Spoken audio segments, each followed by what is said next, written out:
Hi everybody, welcome back to those who've been hanging with me some time, and welcome to those of you who are new to my channel. I'm Adele Levine, intuitive and medium. Okay, a lot to say today.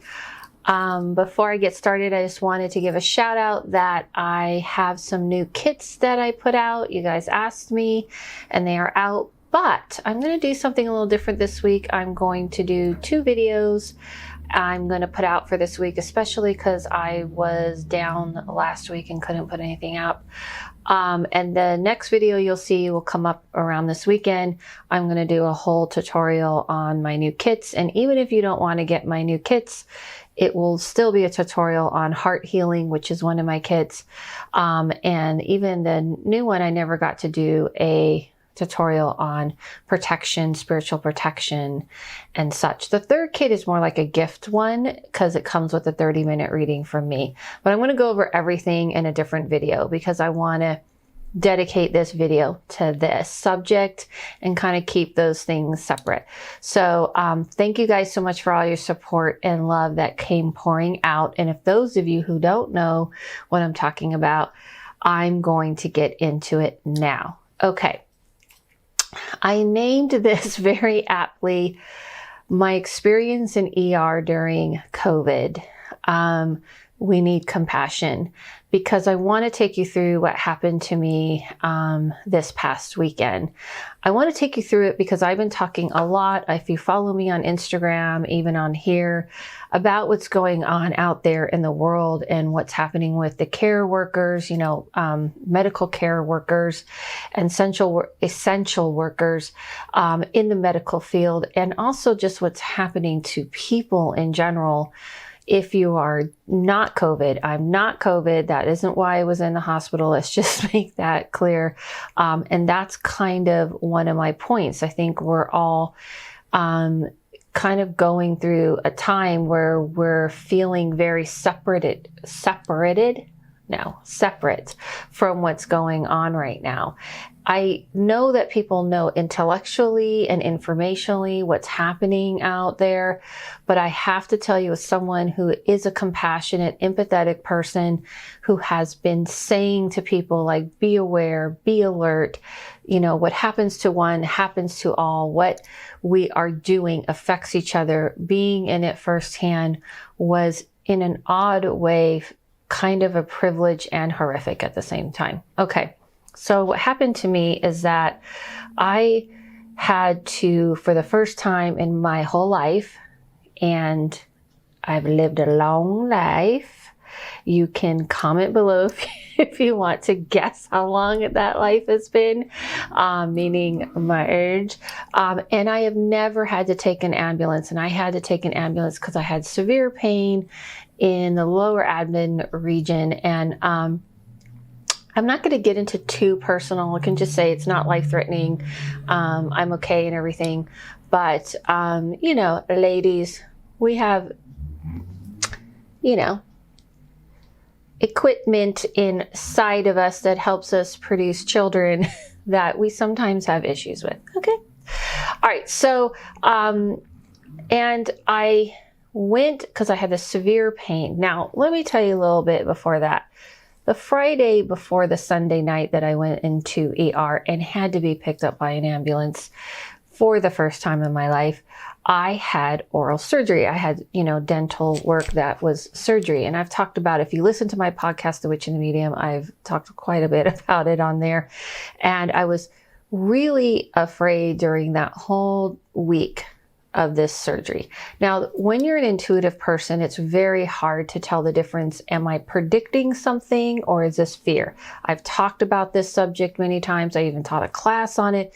And yes, it is difficult to tell, but I was very, very tuned in and realized that the surgery was going to be quite fine. And that's what I kept getting from the family I have on the other side to my sight. However, this is just a little lesson for you. When you have sight, sometimes the universe blocks you from some things. You're not supposed to know everything. There's some things we're supposed to go through. And I kept sensing something was definitely going to be a little wonky during this time, the weekend that I was having this. Now, As it may be, everything went fine. Matter of fact, I will do a whole different subject if you like me to about the oral surgery, because I ended up reading the nurse right when they put the gas to relax you, because I can't block sight when I'm like that. Oh yeah, I did. That's a whole nother story. And I even came out of, after they put me under with an IV, and I just kept talking to her grandmother and talking about her life, and she loved it, and it was all on point. That's another subject. If you like me to do a video on all of the things that I have done, meaning readings, all the weird readings I've done in my life and weird circumstances, let me know in the comments, because I have plenty of stories. All right, so back to the subject at hand. So everything goes well, and I'm feeling like kind of, yay, okay, painful, yes, normal for the situation. Day 3, I'm kind of going through the hardest time, and that night I got this excruciating pain. When I went to, and I kind of tried to, let me back up. I did try to kind of push through, because that's how I am. I had this pain another month before and I ignored it, meaning like I just pushed through it. And this time I literally couldn't make it to the door. I kind of turned white and I felt like a cold sweat, and I was like, I'm not going to make it through to the door. And I ended up in an ambulance and ended up in ER. When I got to ER, the interesting part is that immediately when I was on a stretcher, if anybody knows ER, if you're in an ambulance, you're probably going to go right to a bed in the ER.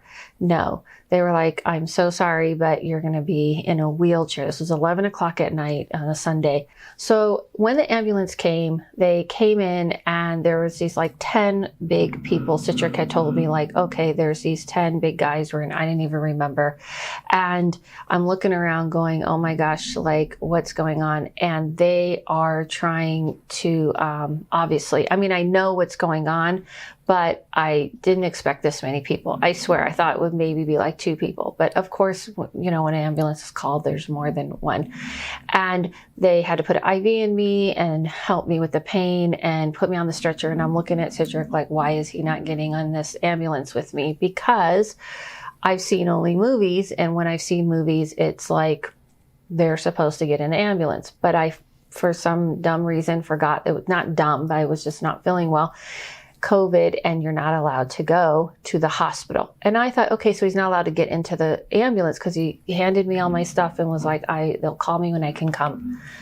Wrong. I'm in the ambulance. I get to the hospital and I ask, are people allowed to come in the lobby? No, you are there alone. You are the whole thing alone. And not only that, but when I arrived, and I am not in a huge city. I live in Southern California, but I live in an area that is pretty chill. And I've been to this place before, and it's usually like a 10-minute wait. And they said, we're going to have to put you in a wheelchair and put you in the lobby. And it's probably going to be a 6-hour wait. And I was like, what?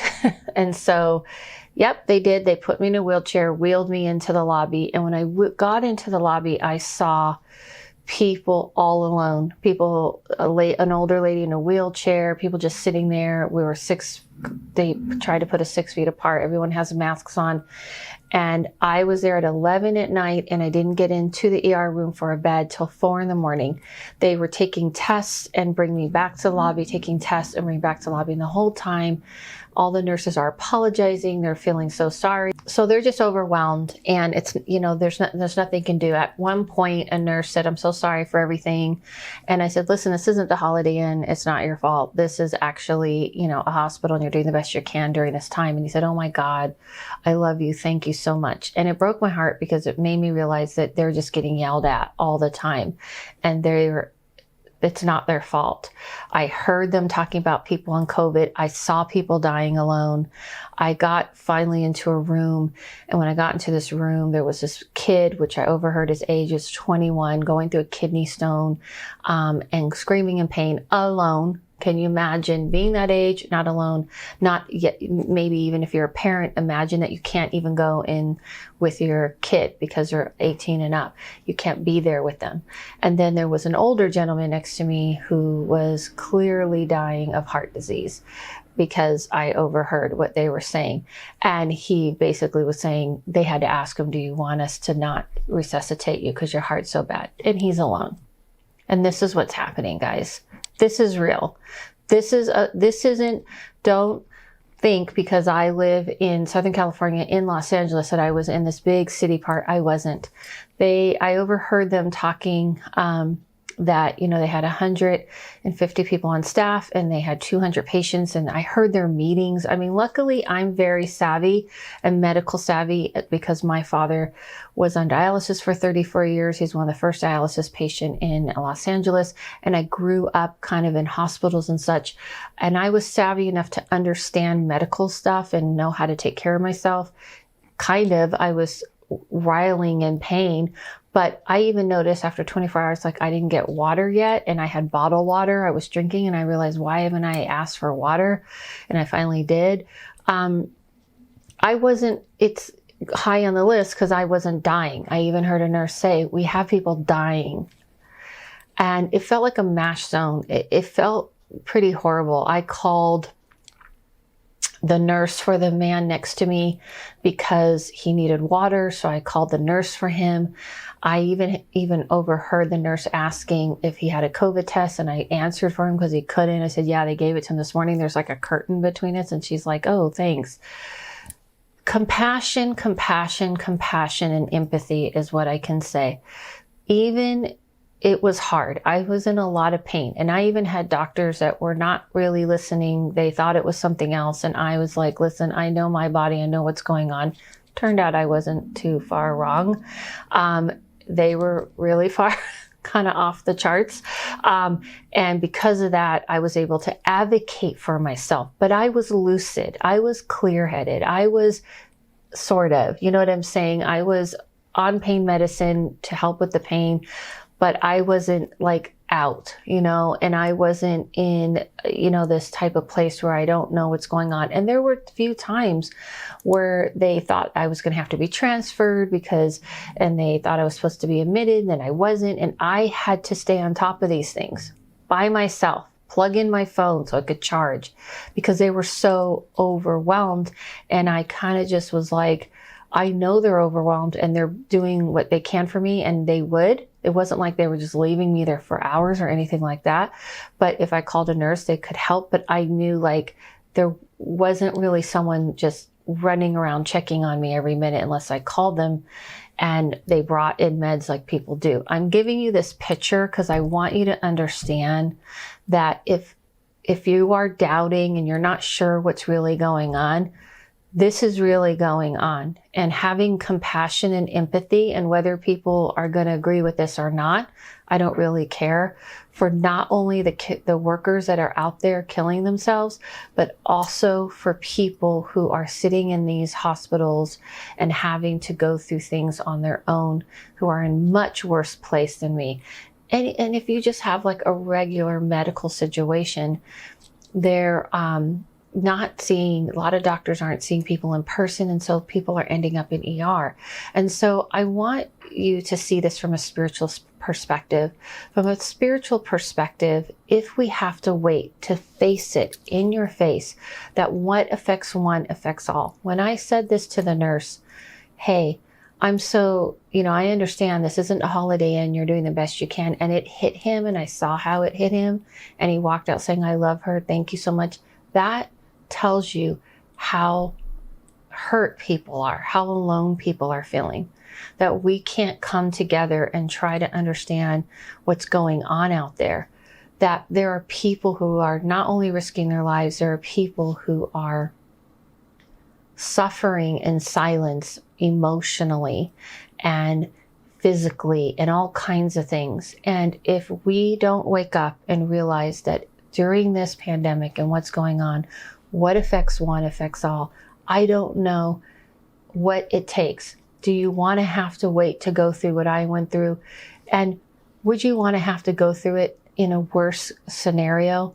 because I felt lucky that I was having, my situation and not something severe and not having COVID, because I was able to not be dying in a hospital alone. Now, as a medium, people, when they're dying, it's different. When someone's dying in the end of their life, they see it as a lone process, by the way. That's what the spirit world has told me.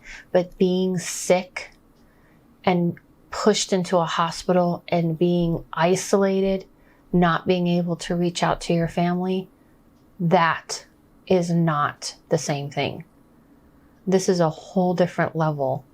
And if you can do anything today, wake up and realize what's happening out there, what's happening to people and what they're going through, because it was painful to feel it. I could feel it through the whole place, and keeping myself lucid and aware of what's going on with me, and on top of it, because the Wi-Fi was messed up, so texting was hard to call my family and to like text them. And plus I dropped my phone at one point because I was in so much pain.